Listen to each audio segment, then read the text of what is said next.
Save Me a Seat, chapter 28 and 29, but let's talk about 26 and 27.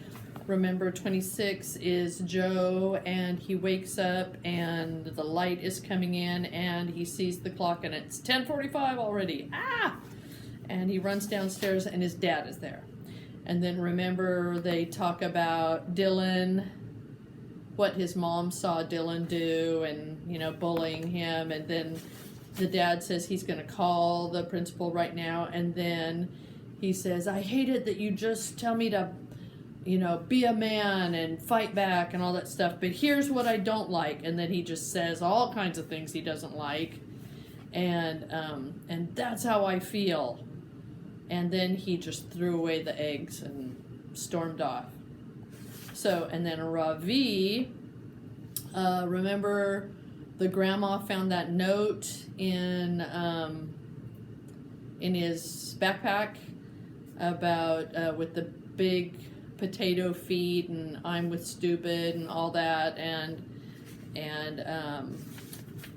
they say that they're going to go to school with him and they're going to find out what's going on. And then he said, no, you're not, because I'm not going to school. I quit. Okay, so Joey, my mom is knocking on my door. Go away, I say, pulling the pillow over my head, but of course she ignores me. Why does she bother to knock if she's just going to come in anyway? You didn't eat your breakfast, so I made you a peanut butter and jelly sandwich, she says. She sets the plate on my nightstand along with a glass of milk. I'm not hungry, I say from under the pillow. She doesn't say anything, but I can tell she's still standing there. I hear her sniffle, so I pull the pillow tighter around my head. I've heard enough crying for one day. I've got to go to work, my mother tells me. Your dad's downstairs if you need anything. I'll be back later. After she leaves, I come out from under my pillow. I look at the sandwich, but I'm really not hungry. All I want to do is go back to sleep so I won't have to think about anything. Mia is staring at my peanut butter and jelly sandwich, whining. I pull off one of the crusts, then toss it to her. She catches it in midair and gulps it down without even chewing. I would give her the rest, but I'm not sure if dogs are supposed to eat peanut butter and jelly. I can't fall asleep, so I get up and play a couple of games of Brick Breaker on my computer. Then I finish reading the last few chapters of Bud Not Buddy. If the other books this Christopher Paul Curtis guy has written are as good as this one, I'm going to read all of them. My appetite must be coming back because I drink my milk and eat the rest of the peanut butter and jelly sandwich. And when I'm done, I'm still hungry.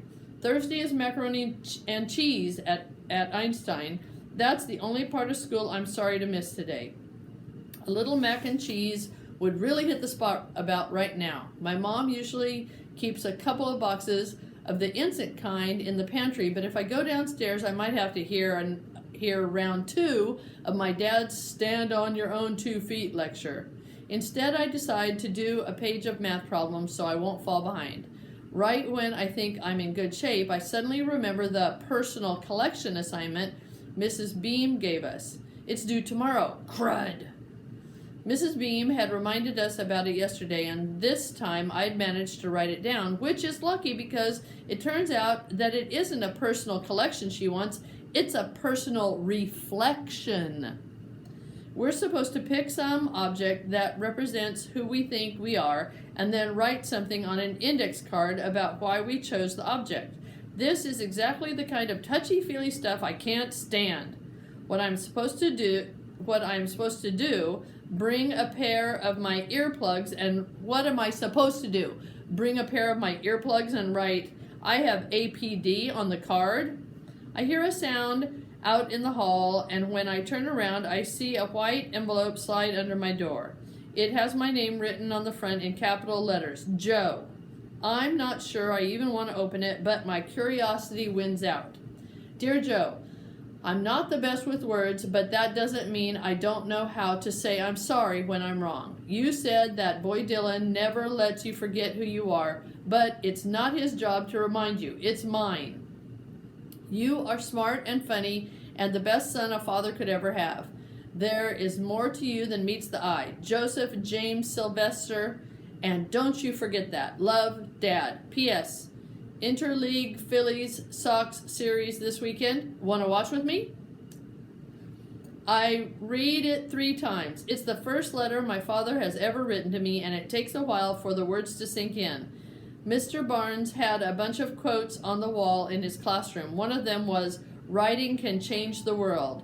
I think I finally understand what it means. I also know what I'm going to bring to school the next day for Mrs. Beam's assignment. Dong, dong, dong.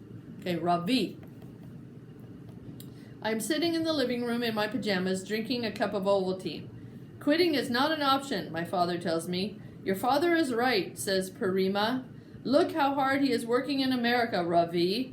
Taking the train up and down every day, always on the phone. Do you see him giving up? Paripa picks up his newspaper and goes out to the living room to read in peace. Parima gets the bottle of red, Ayurvedic, oil. Ayurvedic oil? Okay. Ayurvedic. Oil infused with herbs valued for its natural healing properties. Okay.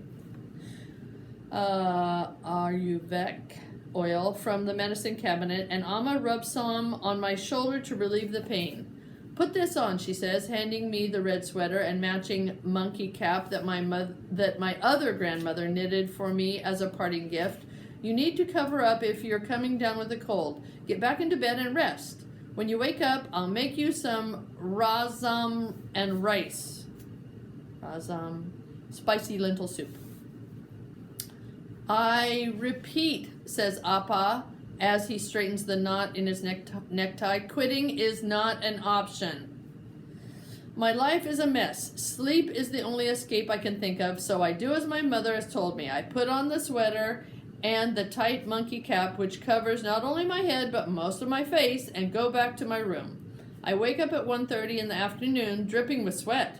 I pull off the sweater and monkey cap and throw them on the floor. My shoulder feels a little better, but my sleep has not been a restful one. Miss Frost's face haunted me in my dreams. Assumptions are often wrong, she kept saying again and again. Where's the monkey cap? Parima asks when I come downstairs. The wind in this country will be the end of us all. There's no wind inside the house, Parima, and the monkey cap is soaking wet. Amma must have turned the temperature up. It feels like an oven. Are you hungry, Ravi? Hurry and eat your mother's runny rasam, Parima tells me. Then we will get to work. Work on what, Parima? Your mother and I have gone through your backpack, she says. You have been slipping up on your assignments, Ravi. No wonder you wanted to quit. She hands me my agenda book and points to something I had written on the first day of school. Personal reflection. Bring in an object that you feel represents who you are, along with a 1-sentence explanation for why you chose this particular object. Please write your sentence on an index card and do not put your name on the card. It's due tomorrow, Ravi, Amma says. Why haven't I seen you working on it? Did you forget? Don't worry, says Parima. While you were sleeping, your mother and I have taken care of it. What do you mean? I ask. We went to Staples and bought all the supplies, Amma says, and I bought you more mechanical pencils too, Raja. I was hoping she wouldn't notice the pencils were missing. I know they disappeared, but I have no idea where they went. You're too soft on him, Roshni, sniffs Parima, losing all his pencils and the napkin from his tiffin box too. If his father had been so careless with his things, I would have made him pay to replace them. Amma reaches out and takes my hand. Leave your rasam to cool and come see what we've done, she says. The truth is, Mrs. Beam's assignment had totally slipped my mind. Personal reflection? Ugh. At first I had thought it would be easy. I hadn't even given it a second thought. I knew who I was, but now, after 3 days at Albert Einstein Elementary School, I am no longer the same person I used to be. I am Curryhead, a loser who can't speak English and has no friends. Amma and Parima lead me to Appa's office. Spread out on the desk are colored markers, a gold pen and a silver one, white liquid glue, glitter, glass gems, and all kinds of other shiny stuff. A piece of white chart paper lies in the middle, and at the top, in her neatest cursive, my mother has written Ravi, sharp and shining like the sun. The letters are gold, and the border is decorated with glitter and gems as elaborate as a Tanjore painting. Under this, they have glued down photographs, each with a shining border of its own. Pictures of me receiving the award for winning the Math Olympiad. Me standing on the podium with a gold medal for running. Me holding my certificate for best outgoing student at Vidya Mandir. They have even taken one of my real medals and stuck it on the chart with sellotape.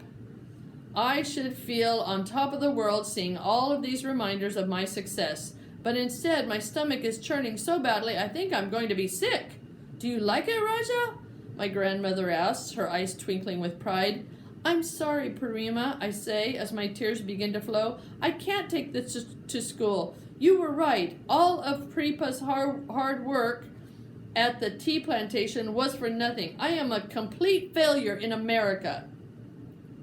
She looks at me and her face is soft. Don't cry, Ravi. Everything will be okay. Then she pats me on the back and quietly leaves the room. What is wrong, Ravi? My mother asks. You have to tell me. This time I do. When I have finished pouring out my heart to Amma, she puts her arms around me and wipes my tears with her pula, the end of her sari. Don't worry, Raja, Amma says softly. I want to believe my mother, but nothing she has done so far has helped me. Not the Nan Katis, not the Kandristi, not even her black tongue. Ravi? Parima is standing in the doorway with my grandfather. Your Paripa has something to tell you. My grandfather is wearing a warm sweater and a monkey cap of his own. In his hand he holds a small tea strainer he has brought from the kitchen. Come, Ravi, he says. I have an idea. Dawn, dawn, dawn, and now it's going to be Friday. Pizza day.